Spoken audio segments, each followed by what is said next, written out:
How to unblock someone on Facebook using your iPhone 8 Plus.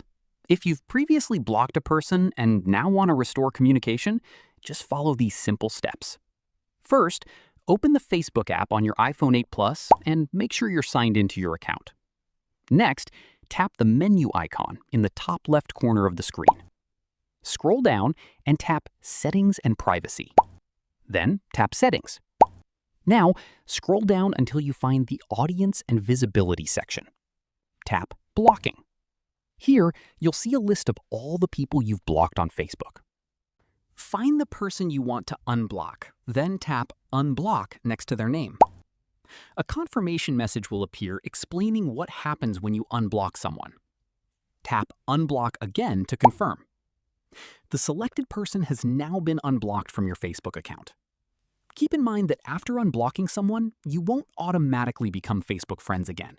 And that's it. You've successfully learned how to unblock someone on Facebook using your iPhone 8 Plus.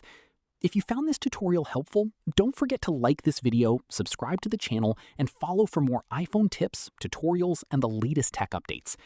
Thanks for watching.